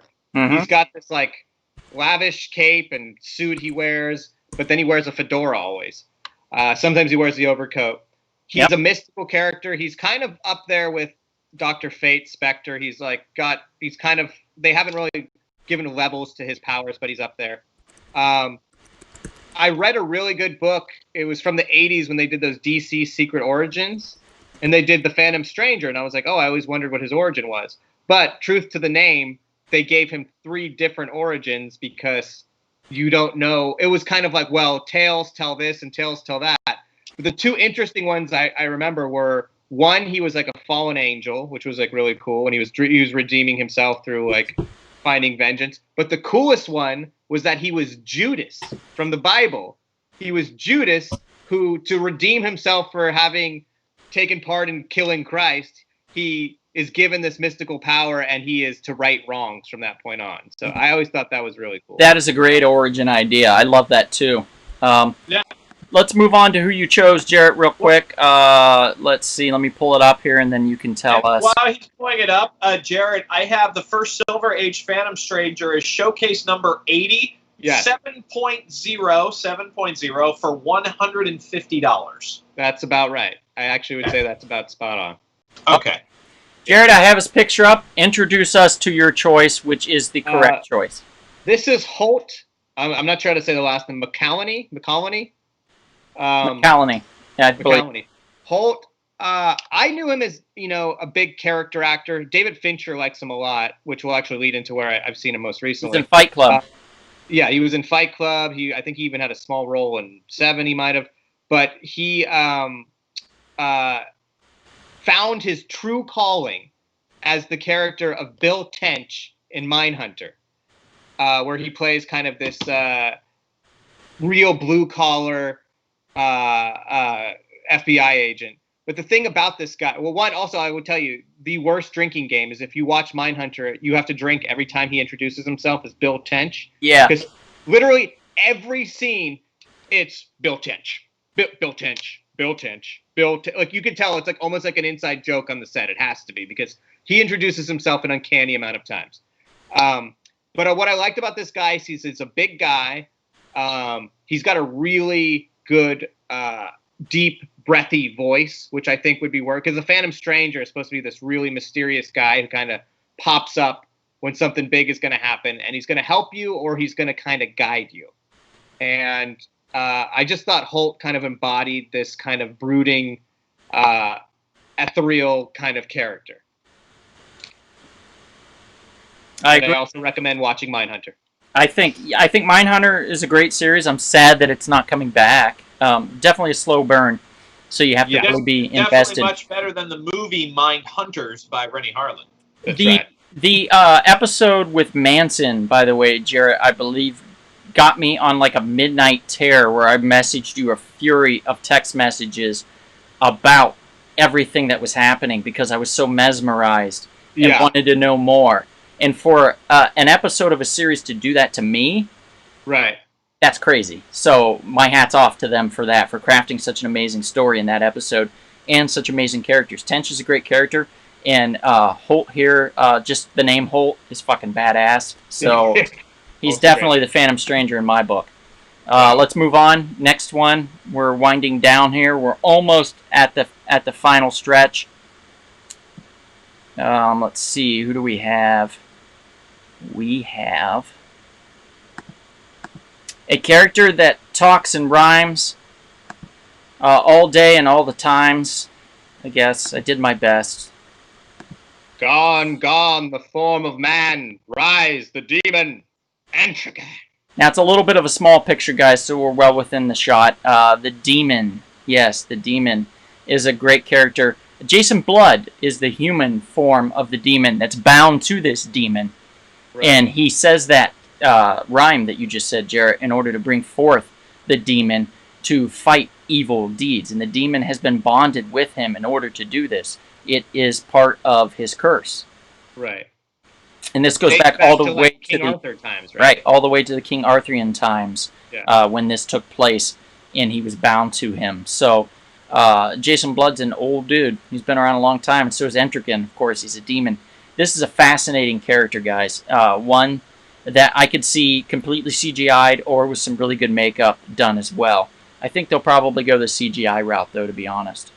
They'd have to, yeah. And in doing that, we have our casting choices. Now, when we talk now, the demon, as I've done my research here, first appearance is in The Demon #1, which is Jack Kirby was involved in, if I'm not correct. Yeah. I paid 9.4 CGC grade for $650. I'm not mad at that. Wow. Okay. Jared, did you say Carl or was that Kevin? I said Carl Urban. Okay, yeah. We're going with that. I'm going to pull that up right now. Carl Urban was Jarrett's choice to do the demon, whether in makeup form or in voice form. That's a solid choice, guys. Yeah, I think he's just he'd obviously be one of the big leads because he's a working man, that guy. Yeah. But just seeing him in The Boys, how he's embodied that character, the butcher, he's just got, once again, he can do the dark, but yet with the well-intentioned kind of behind it, which is pretty much what the demon is. He's almost like a Hulk, where he's always bordering on, is he controllable? Is he going to help us, or is he going to hurt us? Yeah, kind of thing. And I think Karl Urban has proved that he has that menacing. Or playing the executioner in Thor Ragnarok. He's a very diverse guy, and he plays villains and he plays kind of anti-hero guys. He plays across the board. Chris has got to take off. Everybody say goodbye to Chris Duque. Have a good one, Chris. Thanks for taking part of this. He says, I always love listening, and being a part of this is a gathering. Miss you dudes. Much love and light. Always. So thank you, Chris. Same to you, buddy. Kevin, you went with Rory McCann, who is the Hound from Game of Thrones. And Kevin, I'm gonna double down on this, but I'm gonna interject that I feel he would make a better Swamp Thing than he would a demon. Now that you bring that up, that's not a bad idea. Yeah, I wouldn't disagree with that. I wouldn't disagree with that at all. So let's switch over real quick. I'm going to throw in my name for the demon. I have one more here. You'll know it quite well when I Nick Nolte. No, it's not Nick Nolte, but close enough. It's Andy Serkis, everybody. Oh. Particularly, that would definitely be CGI, right? I thought they went with the CGI version. I think Andy Serkis would be amazing. If they actually went with the live action, I think Andy Serkis would be amazing too. With just a lot of. He'd be a great. Is it Jason Blood? Yeah. He'd be a great Jason Blood, like live action. Yep. Too. Absolutely, a great Jason Blood and a great Entrigan. I would go with Andy Serkis myself. And as far as Rory McCann, who's right here, we think possibly, although Darren has an option on this, we think that Rory would make an excellent Swamp Thing. And Chris Turner seems to agree. He's throwing out Rory with exclamation points, so he's very excited about that prospect. Thank you, Chris. And Darren, you had an alternative on who you would cast for Swamp Thing. But real quick, who wants to take... Kevin, do you want to take the origins of Swamp Thing? Gosh, yes, why not? Origins of Swamp Thing, it goes back to the 70s of House of Secrets, issue number 92, which is worth a lot of money. Yes. And one of the best covers. What'd you say? Sorry, what'd you say, Jarrett? Oh, one of the best covers in comics. Yeah. Swamp Thing. It's number 92. It's the first appearance of Swamp Thing, but not the first appearance of Alec Holland, who is tied to Swamp Thing, who becomes basically Swamp Thing. That first appearance is Swamp Thing number 1, which is actually, thanks to Kevin, it is a very obtainable issue. It's something that you can get for $100 to $200. And Kevin was kind enough to pitch in to help me get one. I think it was last year or the year before? The year before, 2 years ago. Yeah, for my birthday, Kevin pitched in a fair amount of money, so I could afford to get that issue reasonably, because I think it was like we got it for $90 or something at the time, which was a steal to get Alec Holland's first appearance. That's right. And Swamp Thing's abilities is really cool. Basically, he could control the vegetation of the entire planet at his will. Yep. And that's why, if you recall, when we did our SmackDown a few years back, I had him versus fighting the Hulk, and I had him actually beating the Hulk. And some people thought I was crazy, but when you explain the power of Swamp Thing, it's just overwhelming. When you use that full power, we unanimously agreed. Yeah, you guys, you two unanimously agreed, because it was something counterintuitive to what you would think. But Swamp Thing is just, he can be unstoppable. Well, you can control the entire vegetation of the planet. And sure, you may knock down and destroy him in this area, but he'll just reformulate himself somewhere else. Yep, I mean, absolutely. You can't beat that. I mean, what can you do? Darren, you had a choice for your alternative. Who were you going with? Kellen Lutz is a person that I feel like they were really pushing him heavily in The Legend of Hercules back in 2014. The movie just did not turn out the kind of money, and he was not the leading man that we had kind of hoped for. But he also has continued to work. I love his look. He reminds me a lot of Ray Wise from the Wes Craven Swamp Thing movie. Definitely has the right hair for it. He also played a character in What Men Want called Captain Fucktastic, which is kind of humorous. He's cast. I'm casting this mostly just off of his look. Like, I just think he's got a great look for this. And also, too, once you put him in the swamp vegetation, you have to ask yourself, like, I mean, how recognizable will he be? But I would personally like to see Kellen Lutz. And for what it's worth, the 9.2 version of House of Secrets number 92 is listed for $7,000. And this person says you can have it by Friday from North Hollywood, California. You are revealing yourself, sir, and we are really narrowing down who might have this book. Give us the book, Donald. Well. No, it's not me, Jarrett. It's not me. I don't have the book.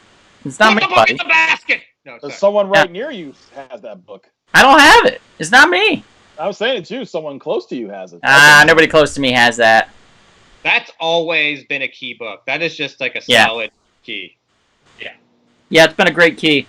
And this has been a great evening, guys. I think we're done with the casting. We've wrapped it up. If anybody from the audience that's listening would like to speak up on who they think that they would recommend or something, please feel free. I know Jarrett's got to go. He's going to check out on this. But we'll be on for a couple more minutes, and then we'll be going as well. So please feel free to chime in the next couple minutes. But Jarrett, thanks for being a part of this. It's been great. See you, at the comic shop, all that stuff. Yeah. Bye, says Fuka. Woo! Hey, fall out of the chair again. It'll be great. That was so real. It wasn't even funny. It was funny. Punching his balls, I broke the chair. He did. It's actually, if those that are watching now, if you wait for the episode to come up on YouTube live, you can replay it and watch the beginning where Jarrett's trying to punch the Fool Killer's balls in the background of his video and actually falls out of his chair. It just breaks and he falls out of it. It's great. Oh, it was beautiful. It is beautiful. Ever. All right, gentlemen. Later, all right, buddy. Jarrett. Take care. Dark. Out. Have a good one. Take care. Be safe. All right. Doesn't look like we have too many people chiming in, so I think we're going to probably give it a call here for the evening. Thank you, guys, everybody that's tuned in. Thank you for tuning in to the Real Short Box. We really appreciate it. This has been a lot of fun. We enjoy these. We enjoy doing the castings and stuff. We'll be doing future castings. We'll be doing future prospecting. As Darren's proven, we're quite astute at that, and we can give you what we think are fair grades and prices that you should look into and what you should and shouldn't pay. I'm telling you right now, there's going to be some books out there that you should just avoid and just say, you know what? I wish I could own it, but I don't need to. There's other characters and other things. Oh, yeah. Yes, Sammy, I know Blondies. I got it. I still have some. I haven't had any more. Chris, peace, guys. Blast like always. Thank you, buddy. Thanks for tuning in. Thanks for chiming in with some responses. It was great. Guys, where can you find us? Where can you find our podcast at? YouTube, iTunes, Spreaker, Google Play, iTunes. Was it Blueberry? Blueberry, iHeartRadio. Those are usually the most common ones. I'm sure there is one that's kind of out there that's a new platform that we have done or we have yet to explore. But basically, there's no excuse why you can't find us. No, you can find us. You can find us everywhere on podcast platforms. You can find us, of course, on YouTube Live as well. Chris Turner says, peace, guys. Blast like always. Sammy says, later, dudes. Enrique says, thank you, guys. Have a good night. Take care. Be safe. And Maria says, good night, everyone. Thanks for a fun live stream. And thank you, Maria, for tuning in. We appreciate it. And thank everybody for tuning in and choosing the Real Short Box. We know you have choices when it comes to podcasts about comic books, but we would like to think that we have the most fun. So thanks for tuning in. And if we don't see you on a live stream in the future or out and about, we'll hopefully see you quite shortly at the wonderful, luscious, totally delicious, beautifully nutritious comic shop. Good night, everybody.